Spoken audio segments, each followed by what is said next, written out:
புரட்சி தலைவி அம்மா இருவரும் தெய்வங்களை வணங்கி எடப்பாடி சட்டமன்ற தொகுதியில் எடப்பாடி ஒன்றிய கழகத்தின் சார்பாக நடைபெற்றுக் கொண்டிருக்கின்ற தேர்தல் பிரச்சார கூட்ட நிகழ்ச்சி இந்த பூமியே அதிர்ந்து போய்விட்டது.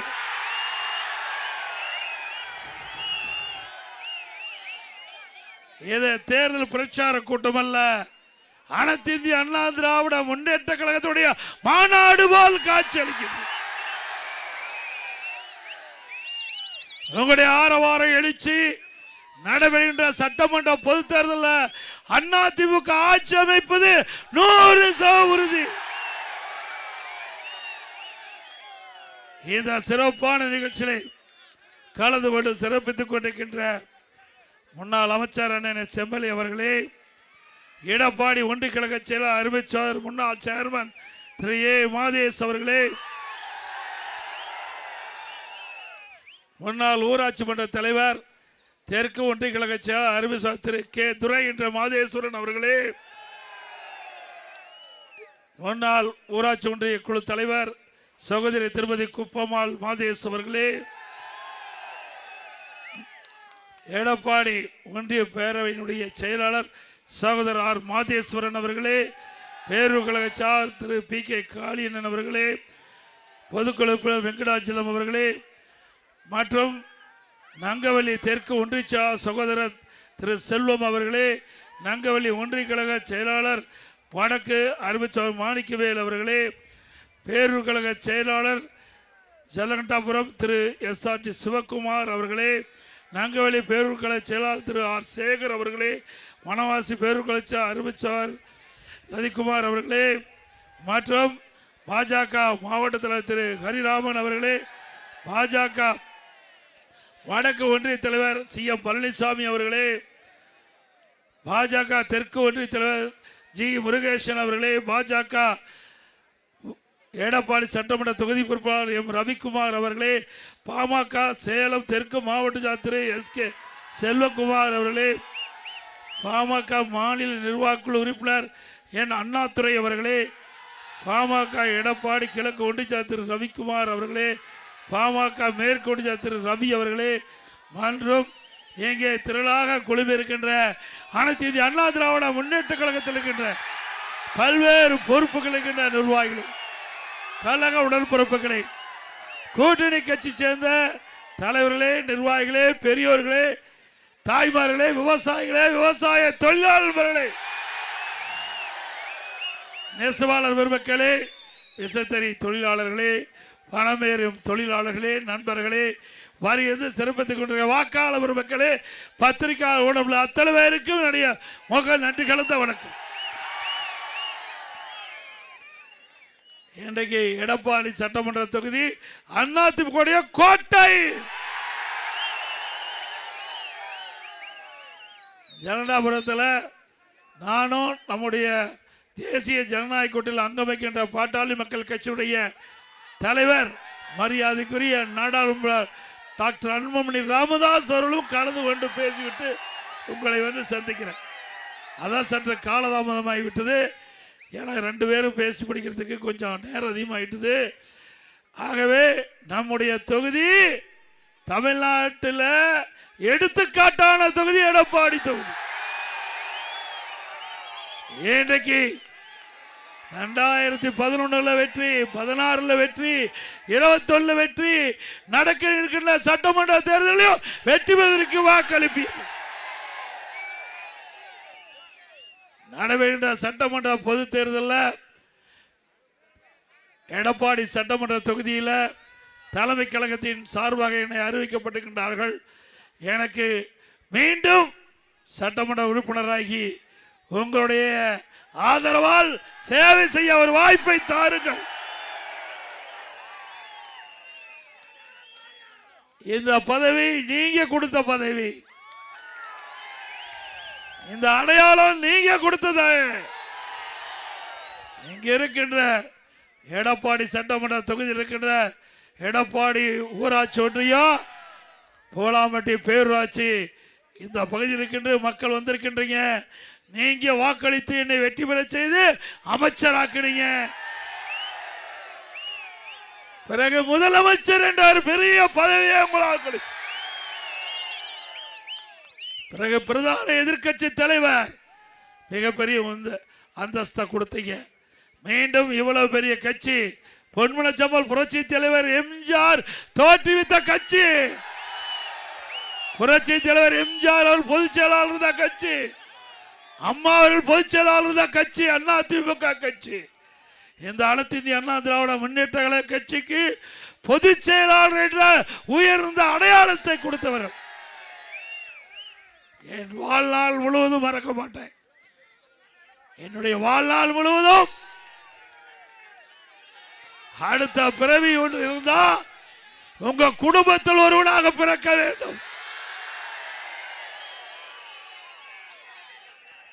சாதாரண விவசாய குடும்பத்தில் பிறந்த ஒருவர் இந்த முதலமைச்சராக முடியுமா? ஒரு கட்சிக்கு பொதுச் செயலாளர் ஆக முடியுமா? அதை நீங்க தான் தந்திருக்கிறீங்க, நீங்க தான் கொடுத்திருக்கிறீங்க. ஆக உங்களை எத்தனை முறை புகழ்ந்தாலும் அதற்கு ஈடு இணையே இல்லை. இன்றைக்கு திரு கருணாநிதி குடும்பத்தில் பிறந்தவர்கள் மட்டும்தான் அந்த கட்சியில அந்த கட்சிக்கு தலைவராக முடியும். அதே போல அந்த கட்சி ஆட்சிக்கு வருகின்ற பொழுது அந்த குடும்பத்தை சேர்ந்தவர்கள் தான் முதலமைச்சராக முடியும். அதிமுக அப்படி அல்ல. நம்முடைய எடப்பாடி சட்டமன்ற தொகுதியில் சிலுவம்பாளையத்தில் பிறந்த ஒருவருக்கு முதலமைச்சர் பதவி கிடைச்சிருக்குது. சிலுவம்பாளையத்தில் இருக்கின்ற ஒரு விவசாய குடும்பத்தில் பிறந்த ஒருவருக்கு இவ்வளவு பெரிய கட்சியில பொதுச் செயலாளர் என்ற அடையாளம் உங்களால் கொடுத்திருக்கு. வேற எந்த கட்சியிலாவது கிடைக்குமா? இன்றைக்கு திமுக கட்சி குடும்ப கட்சி ஆகிவிட்டது. அது கட்சியில கார்பரேட் கம்பெனி. அந்த கம்பெனியில முதலாளியும் மாறி மாறி வருவாங்க. முதல்ல திரு கருணாநிதி இருந்தாரு, பிறகு இப்ப ஸ்டாலின் வந்திருக்காரு, பிறகு உதயநிதி வர்றதுக்கு துடிக்கிறாரு. உண்மைதானே? நல்லா சத்தமா சொல்லணும். எடப்பாடியில் போடுற சத்தம் திரு ஸ்டாலினுக்கு போய் கேட்க வேணும். திரு ஸ்டாலின் அவர்களே, இந்த தேர்தலோட குடும்ப ஆட்சிக்கு முற்றுப்புள்ளி வைக்கின்ற தேர்தல்.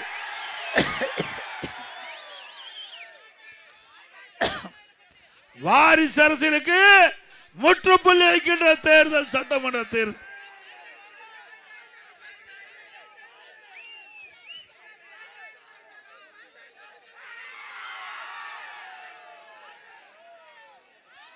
தமிழ்நாட்டை சுரண்டி பிழிக்கும் ஒரு குடும்பத்திற்கு தமிழ்நாட்டு மக்களுக்கும் நடக்கின்ற தேர்தல். தமிழ்நாட்டை சொல்லுங்க, தமிழ்நாட்டை சுரண்டி பிழைக்கும் ஒரு குடும்பத்திற்கும் தமிழ்நாட்டு மக்களுக்கும் நடக்கும் தேர்தல். ஆக இந்த தேர்தலை பொறுத்த வரைக்கும் கருணாநிதி குடும்பத்திற்கு மூடு விழா நடக்கின்ற தேர்தல். ஏன் கருணாநிதி குடும்பத்தை சேர்ந்தவர் மட்டும்தான் ஆட்சி அதிகாரத்துக்கு வர வேண்டுமா? இங்க இருக்கிறவங்க யாராவது ஒருத்தர் வந்தா ஏற்றுக்கொள்ள மாட்டார்களா? அதிமுகவை பொறுத்த வரைக்கும் கட்சிக்கு விசுவாசமாக உழைத்தவர்களுக்கு, மக்களுக்கு சேவை செய்கின்றவர்கள் எவராக இருந்தாலும் இந்த பதவிக்கு வர முடியும். இது அதிமுக. திமுக அப்படி அல்ல. அது குடும்பத்துக்காக இருக்கின்ற கட்சி. அதிமுக மக்களுக்காக இருக்கின்ற கட்சி. இன்னைக்கு மக்களுக்காக இருக்கின்ற கட்சி இருக்கின்ற காரணத்தினாலதான் நம்முடைய தமிழ்நாட்டில் பல திட்டங்களை கொண்டு வந்து நாம் நிறைவேற்றிக்கிறோம். அதோட இந்த தொகுதியுடைய சட்டமன்ற உறுப்பினர் என்ற முறையில் நீங்க கேட்ட திட்டங்கள் பெரும்பாலானவற்றை நான் நிறைவேற்றிக்கின்றேன். நம்முடைய பகுதி வறட்சியான பகுதி. நம்முடைய பகுதி வறட்சியான பகுதி. அப்படி வறட்சியான பகுதியில் இருக்கின்ற ஏரி குளங்கள் அனைத்தையும் நீர் நிரப்ப வேண்டும் என்று 50 ஆண்டு காலமாக நீங்கள் கோரிக்கை வைத்துக் கொண்டிருக்கிறீர்கள். உங்களுடைய கோரிக்கையின் அடிப்படையில் அதிமுக அரசு நான் முதலமைச்சர் இருந்த பொழுது 100 ஏரிகள் நீர் நிரப்புகின்ற திட்டம். மேட்டூர் அணை நிரம்பி உபரியாக வெளியேறுகின்ற பொழுது அந்த மேட்டூர் அணையிலிருந்து நீரேற்றின் மூலமாக நீரை இறைத்து நம்முடைய பகுதியில் இருக்கின்ற வறண்ட ஏரிகள் குளங்கள் நிரப்புகின்ற திட்டம். இதனுடைய நோக்கம் நான் எந்த இடத்துல அடிக்கல் நாட்டணும், இருப்பாளியில் அடிக்கல் நாட்டினேன். நீங்களா வந்தீங்கல்ல, அந்த ஏரிக்கு தண்ணி வந்ததா? இதுதான் திமுக. விவசாயிகளை வஞ்சிக்கின்ற அரசாங்கம் திமுக அரசாங்கம். திரு ஸ்டாலின் அவர்களே, விவசாயிகளுடைய வயிற்றில் எடுக்கின்ற அரசு இந்த தேர்தலோடு முடி கட்டப்படும். இதுல என்ன அரசியல் வேண்டி இருக்குது? இன்றைக்கு இதுல என்ன அரசியல் வேண்டி இருக்குது?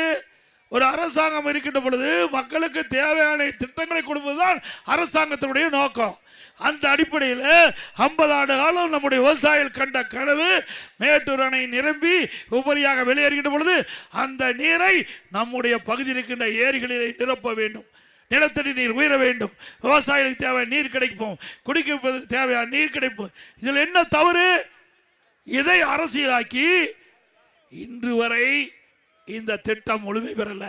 திரு ஸ்டாலின் அவர்களே, நீங்க வேணா ஆமை வேகத்தில் திட்டத்தை நடத்தி இருக்கலாம். ஆனா இந்த தேர்தலில் அதிமுக மக்கள் துணையோடு வெற்றி பெற்று ஆட்சி அமைக்கும். ஆட்சி அமைத்துடனே எந்தெந்த ஏரிகள் நிரப்பப்படாமல் இருக்கின்றதோ அனைத்து ஏரிகளும் அதிமுக ஆட்சியில் நிரப்பப்படும். அது மட்டுமல்ல, இந்த திட்டத்திலே சில ஏரிகள் குளங்கள் விடுபட்டுள்ளதாக விவசாயிகள் கோரிக்கை வைத்திருக்கின்றார்கள். அப்படி விடுபட்ட ஏரிகளும் குளங்களும் அந்த திட்டத்தின் மூலமாக நீர் நிரப்பப்படும். அதிமுக ஆட்சிக்கின்ற பொழுதுதான் 2 முறை விவசாயியுடைய பயிர்க்கடன் தள்ளுபடி செஞ்சோம். 2 முறை விவசாயிகள் வாங்கிய தொடக்க வேளாண் கூட்டு சந்தைகளை பயிர்க்கடன் தள்ளுபடி செஞ்சோம். மீண்டும் அதிமுக ஆட்சி மலர்ந்தவுடனே விவசாயிகள் தொடக்க வேளாண் கூட்டுறவு சங்கத்தில் வாங்கிய பயிர்க்கடன் தள்ளுபடி செய்யப்படும்.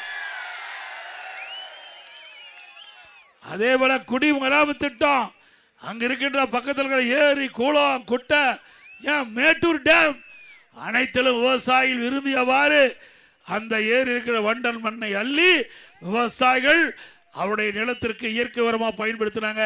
இந்த அரசாங்கம் வந்தவுடனே அதை தடுத்து நிறுத்தப்பட்டு விட்டது. மீண்டும் அதிமுக ஆட்சிக்கு உடனே விவசாயிகள் அவருடைய நிலத்திற்கு அருகில் இருக்கின்ற ஏரி இருக்கின்ற வண்டல் மண், மேட்டூர் அணையில் இருக்கிற வண்டல் மண் நீங்கள் தாராளமாக அள்ளி உங்களுடைய நிலத்திற்கு இயற்கை உரமாக பயன்படுத்தணும். இன்றைக்கு அதிமுக ஆட்சி இருக்கின்ற பொழுது 24 மணி நேரம் விவசாயியுடைய பம்பு செட்டுக்கு மும்முனை மின்சாரம் கொடுத்தோம். இப்ப ஷிப்ட் போற கொடுக்குறீங்க. ராத்திரி 12 மணிக்கு போய் தண்ணி கட்ட முடியுமா? தோட்டத்தில் சாலையில் தண்ணி கட்டி பார்த்துருந்தா தெரியும். விவசாயத்துக்கு தண்ணி பாய்ச்சி பார்த்துருந்தா தெரியும். இன்னைக்கு விஷ பூச்சி கடிச்சா யார் காப்பாத்துறது? விவசாயினா இலக்காரமா இருக்குது ஸ்டாலினுக்கு. இந்த தேர்தலில் விவசாய பெருமக்கள், விவசாய தொழிலாளிகள் தகுந்த பதிலடி கொடுப்பீங்களா? அதே போல இன்றைக்கு பணம் ஏறும் தொழிலாளர்கள் அந்த தொழிலை ஈடுபட்டுகின்ற பொழுது தவறி விழுந்து உயிரிழந்தால் அந்த குடும்பத்துக்கு 20 லட்சம் ரூபாய் நிவாரணம் வழங்கப்படும். பணம் ஏறும் கருவிகள் அவர்களுக்கு விலையில்லாமல் வழங்கப்படும் அதிமுக ஆட்சியில். அதே போல கைத்தறி நெசவாளர்கள், அந்த நெசவாளர் குடும்பத்திற்கு வீடு இல்லாமலுக்கு அற்புதமான கான்கிரீட் வீடு கட்டி கொடுக்கப்படும்.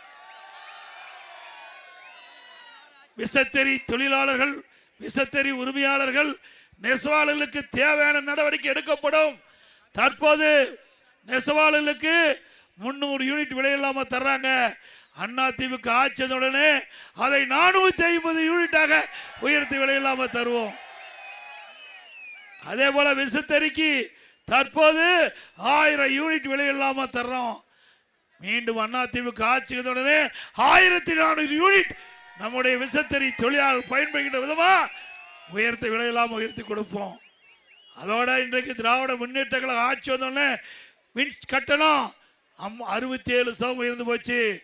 வீட்டு வரி உயர்ந்தாச்சு, கடவரி உயர்ந்தாச்சு, குடிநீர் வரி உயர்ந்தாச்சு, குப்பைக்கு வரி போட்டாங்க. இப்ப கிராமத்தில் அந்த குடிநீர் இணைப்பு கொடுத்திருக்கிறாங்க, அதுக்கு வரி போட்டதாக எனக்கு தகவல். அப்படியா?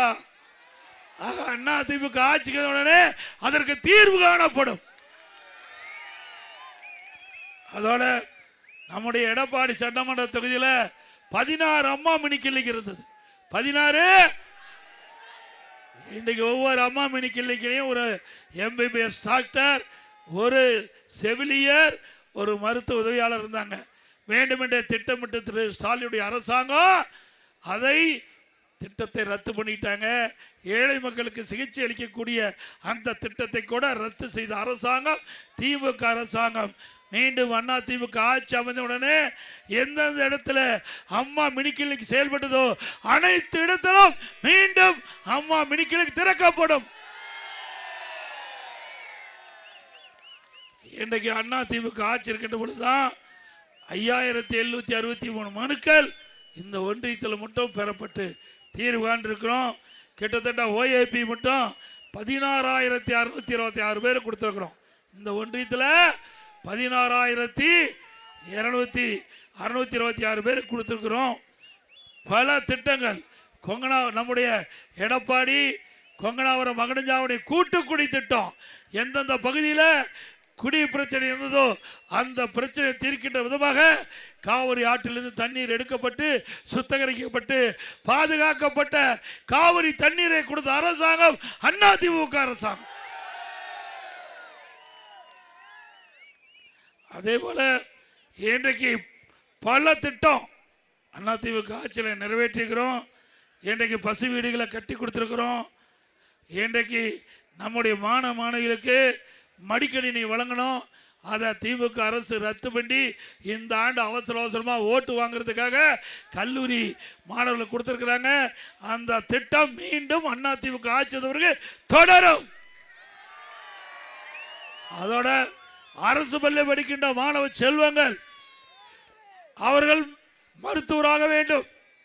அவருடைய கனவை நனவாகின்ற விதமாக அதிமுக அரசுக்கின்ற பொழுது 7.5% உள் இடஒதுக்கீடை கொண்டு வந்து அதன் மூலமா 3000 பேர் படிச்சிருக்காங்க.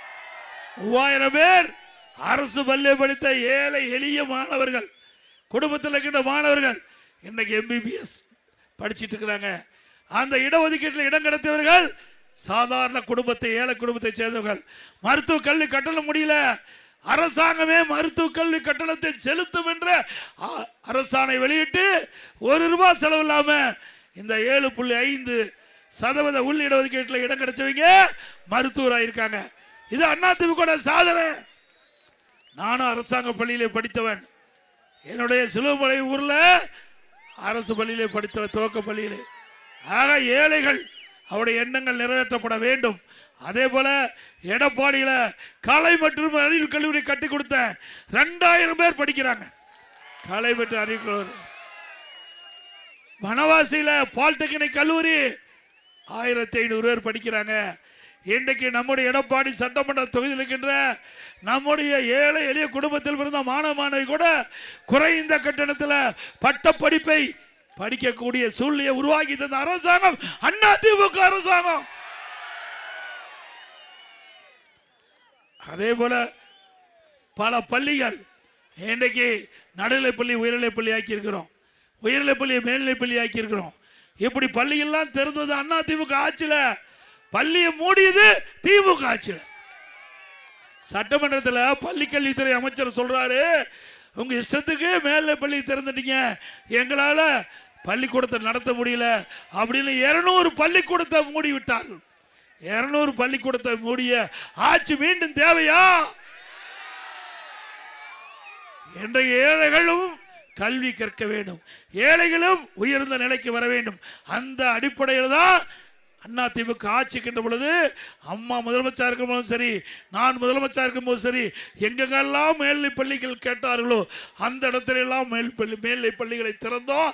இந்த திமுக ஆட்சி பிறகு 200க்கும் மேற்பட்ட பள்ளிகளை மூடிய அரசாங்கம். இதுதான் இந்த ஆட்சியுடைய சாதனை. வேற என்ன சாதனை பண்ணீங்க? இருக்கிற பள்ளிக்கூடத்தை மூடுறதா சாதனை? சிந்திச்சு பாருங்க.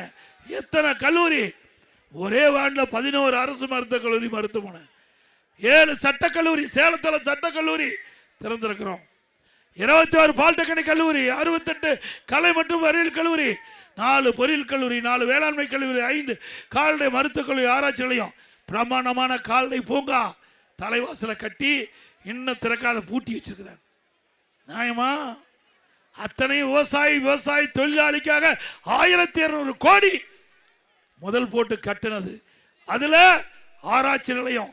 நான் வெளிநாட்டுக்கு போயிருந்தேன், அமெரிக்கா நாட்டுக்கு போகின்ற பொழுது அங்கே பஃபலோ பால் பண்ண ஒரு பசு ஒரு நாளைக்கு 60 லிட்டர் பால் கொடுக்குது. நம்முடைய விவசாயிகள், விவசாய தொழிலாளிகள் கால்நடை வளர்ப்பு இன்னைக்கு நம்முடைய கலப்பின பசுகளை வளர்த்தி அதிலிருந்து பால் கறந்து நம்முடைய சொசைட்டிக்கு விற்பனை செய்யறீங்க. நம்முடைய விவசாயிகளுக்கு இதே போல 60 லிட்டர் பால் கறக்கலினாலும் நம்முடைய மாநிலத்துக்கு சீதோசன நிலைக்கு தக்கவாறு நம்முடைய கலப்பின பசுக்களை உருவாக்கி நம்முடைய விவசாயிக்கு தர வேண்டும் என்ற அடிப்படையில் தான் அந்த கால்நடை பூங்காவை திறந்தேன். அதை பூட்டி வச்சு இன்னும் திறக்கல. அப்படி கலப்பின பசுக்களை உருவாக்கி விவசாயிகளுக்கும் விவசாய தொழிலாளிக்கும் விலையில்லாமல் கொடுக்கின்ற பொழுது ஒரு பசு 40 லிட்டர் பால் கறக்கும். ஒரு பசு 40 லிட்டர் பால் விலையில்லாம ₹1 நீங்க கொடுக்க தேவையில்லை. விவசாயியும் சரி, நம்முடைய விவசாயி தொழிலாளியும் சரி, உங்களுக்கு கொடுப்பதற்காக அந்த திட்டத்தை கொண்டு வந்தேன். முடக்கி வச்சிருக்காரு.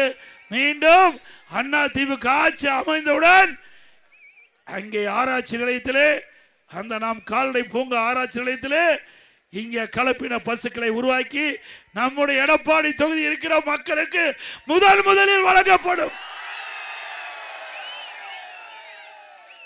அதே போல ஆடு, நம்ம வளர்க்கிற ஆடு ஒரு வருஷத்துக்கு 20 கிலோ கிடைக்கும். அதே ஆராய்ச்சி நிலையத்தின் மூலமாக கலப்பின ஆடுகளை உருவாக்கி கொடுக்கின்ற பொழுது ஆண்டுக்கு 40 கிலோ எடை கொண்ட ஆடு கிடைக்கும். அப்போ விவசாயிகளுக்கு வருமானம் கிடைக்கும். இன்றைக்கு நான் விவசாயம் பண்ணிட்டு இருக்கிறேன். இங்கே மாதேசுக்கு தெரியும், மாதேஸ்வரனுக்கு தெரியும், 2 பேர்த்துக்கும் தெரியும். ஆக விவசாயம் என்பது நம்முடைய தொழில். என்ன தவறு? விவசாயம் என்பது கால்நடை வளர்ப்பு உபதொழில். அந்த தொழில் மூலமாக அவர்களுக்கு வருமானம் கிடைக்க வேண்டும். அது விவசாயி தொழிலாளி இரவும் பகலும் பாராம உழைக்கின்ற அந்த தொழிலாளிகள் விவசாயி ஏற்றம் பெற வேண்டும், அவர்களுக்கு ரெட்டிப்பு வருமானம் வர வேண்டும் என்றால் அதுக்கு தகுந்த மாதிரி திட்டத்தை கொண்டாடும். அதான் நான் கொண்டாந்தேன். அந்த திட்டத்தை முடக்கி வச்சிருக்கிற அரசாங்கம் தேவையா? அதோட பல திட்டம் அதிமுக ஆட்சியில் கொண்டாந்தோம். இன்றைய ஆட்சியில் எல்லாம் மூடி வச்சிருக்கிறாங்க. இன்றைக்கு அதிமுக ஆட்சியில் கொண்டு வரப்பட்ட திட்டம் அனைத்தும் நிறைவேற்றப்படும், மீண்டும் நிறைவேற்றப்படும்.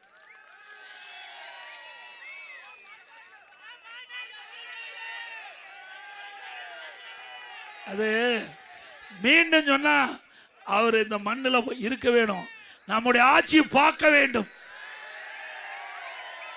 உங்களால் தேர்ந்தெடுக்கப்பட்ட ஆட்சியை அவர் பார்க்க வேண்டும். அதனால நம்ம வேண்டாம், நல்லா இருக்கட்டும், அதை பற்றியே கவலை இல்லை. ஆனால் என்னை பற்றி எப்படியெல்லாம் பேசுகிறான்னு உங்களுக்கு தெரியும். ஒரு விவசாய குடும்பத்தில் பிறந்து ஒரு பதவியிலே இருந்து மீண்டும் பதவி கிடைப்பதற்கு எவ்வளவு கஷ்டம் என்று அனுபவ ரீதியாக உணர்ந்திருக்கிறேன்.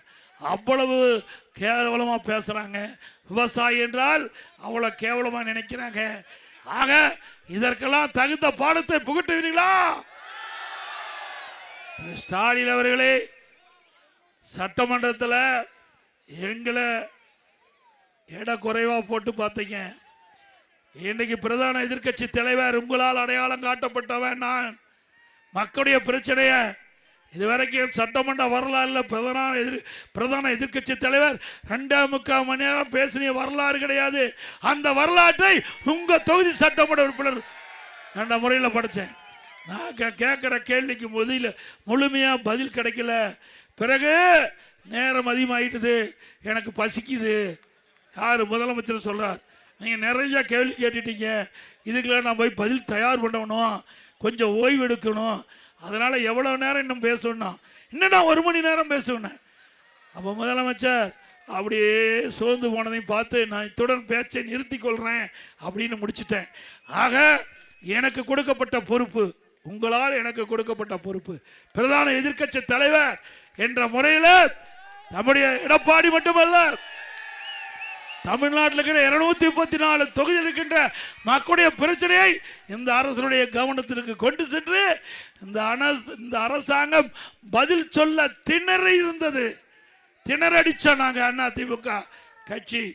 ஆக அதிமுக பொறுத்த வரைக்கும் மக்களுக்காக தொடங்கப்பட்ட கட்சி. பொன்மனச்செம்மல் புரட்சி தலைவர் எம்ஜிஆர் தீய சக்தி திமுகவை வீழ்த்த வேண்டும் என்பதற்காக தொடங்கப்பட்ட கட்சி. ஆக மக்களுக்கு சேவை செய்ய வேண்டும் என்பதற்காக தொடங்கப்பட்ட கட்சி. அது ஆளுங்கட்சியாக இருந்தாலும் சரி, எதிர்கட்சியாக இருந்தாலும் சரி, மக்களுக்கு பிரச்சனை வருகின்ற பொழுது துணிஞ்சு நின்று மக்களுக்காக குரல் கொடுக்கின்ற கட்சி அதிமுக கட்சி.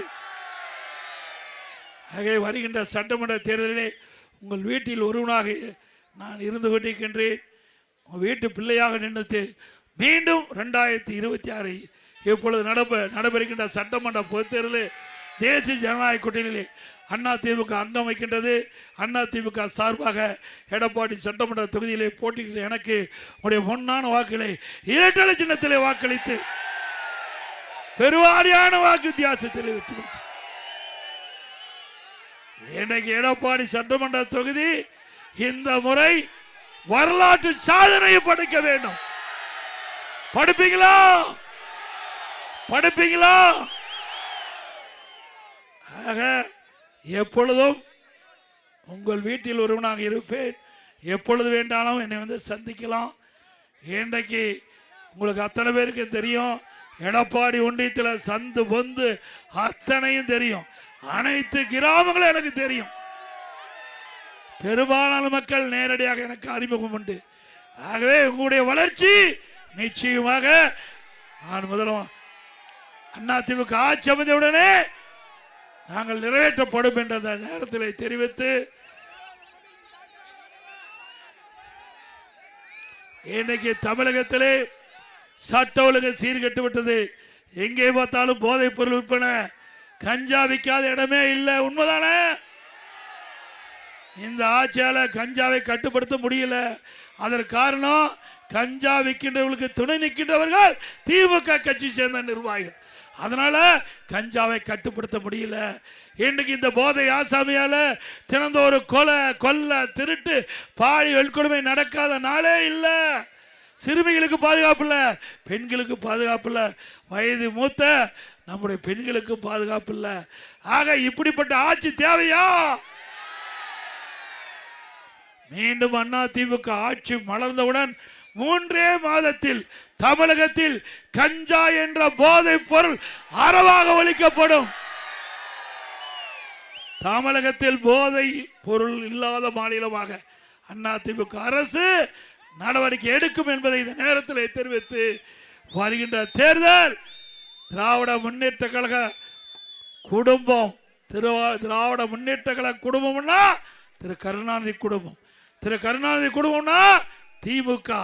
அந்த நிலையை இந்த தேர்தல் மூலமாக முடிவு கட்டிக்கிட்ட தேர்தல் இந்த சட்டமன்ற தேர்தல் என்பதை நேரத்தில் தெரிவித்து மிக சிறப்பாக எழுச்சியாக இந்த நிகழ்ச்சியை நடத்திய அருமை சகோதரர் திரு மாதேஷ் அவர்களுக்கும் திரு துரை மாதேஷ் அவர்களுக்கும் அதே போல நங்கவலி ஒன்றியை சேர்ந்த அருமை சகோதரர் செல்வம் அவர்களுக்கும் மாணிக்கவேல் அவர்களுக்கும் சிவகுமார் அவர்களுக்கும் சேகர் அவர்களுக்கும் நந்தகுமார் அவர்களுக்கும் காளியண்ணன் அவர்களுக்கும் என்னுடைய மனமார்ந்த நன்றி இந்த நேரத்தில் உறுத்தாக்கிட்டு 23ஆம் தேதி எல்லோரும் தவறாமல் வாக்குச்சாவடிக்கு சென்று நீங்க மட்டுமில்ல குடும்பத்தோடு செல்ல வேண்டும். குடும்பம் மட்டுமில்ல உங்கள் நண்பரோடு செல்ல வேண்டும். இன்றைக்கு எடப்பாடி ஒன்றியத்தில் இருக்கின்ற அனைத்து வாக்காளர் மக்களும் வாக்குச்சாவடிக்கு சென்று அனைத்து இந்திய அண்ணா திராவிட முன்னேற்ற கழக வேட்பாளராக போட்டியிடுகிற எனக்கு உங்களுடைய பொன்னான வாக்குகளை இரட்டை சின்னத்திலே பதிவு செய்ய வேண்டும் என்று அன்போடு கேட்டு விடைபெறுகின்றேன். அதே போல அதிமுக ஆட்சிக்கு உடனே பல வாக்குறுதிகள் நிறைவேற்றப்படும்.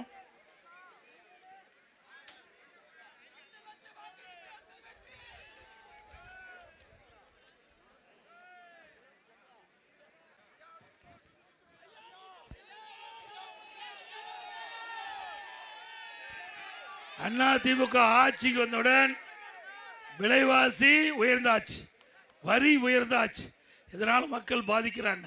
இந்த பாதிப்பிலிருந்து அவர்களை விடுவிக்கின்ற விதமாக ஆட்சி அமைந்தவுடனே எல்லா குடும்ப அட்டைதாரருக்கும் அவருடைய வங்கியிலே 10,000 ரூபாய் சிறப்புதவி தொகை வழங்கப்படும்.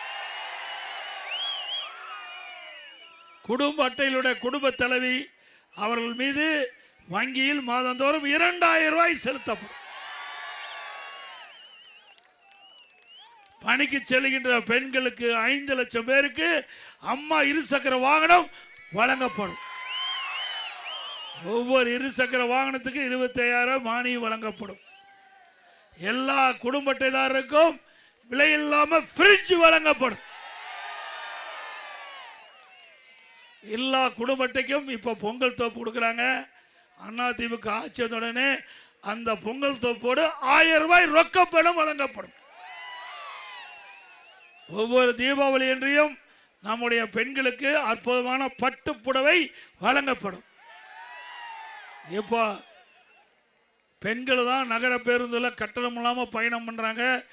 அதிமுக ஆட்சி உடனே ஆண்களும் நகர பேருந்துல கட்டணம் இல்லாமல் பயணம் செய்யணும்.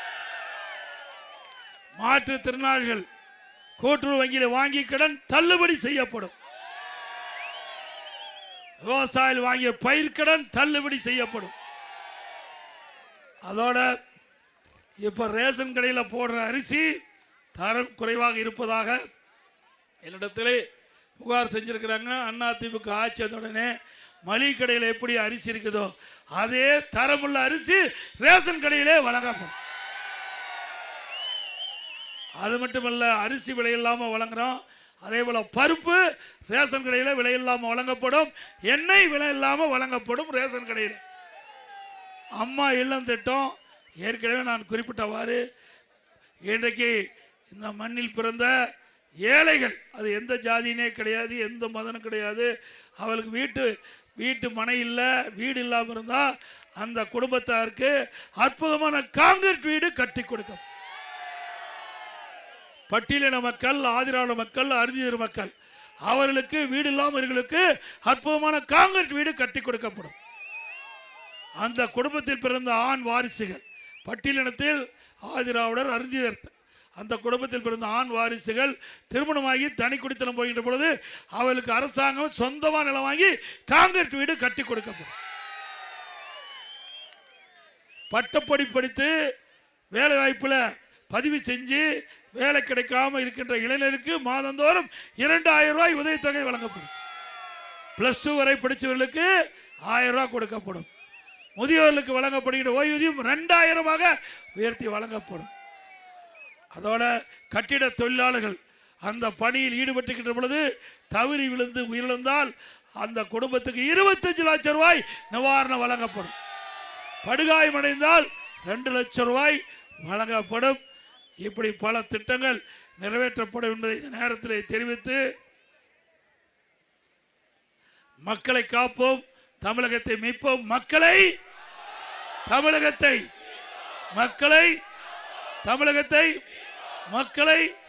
தமிழகத்தை ஸ்டாலின் மாடல் அரசு, ஃபெயிலியர் மாடல் அரசு, பை பை ஸ்டாலின். நான் சொல்றது அப்படியே சொல்லுங்க. அதிமுக வின்னிங், அதிமுக நல்ல ஆட்சி கம்மிங், நல்ல ஆட்சி. மிக திரளாக இந்த தேர்தல் பிரச்சார கூட்ட நிகழ்ச்சியில் கலந்து கொண்டுள்ள அத்தனை நல்ல உள்ளங்களுக்கு மீண்டும் ஒருவரை நன்றி தெரிவித்து விடைபெறுகின்றேன். நன்றி, வணக்கம்.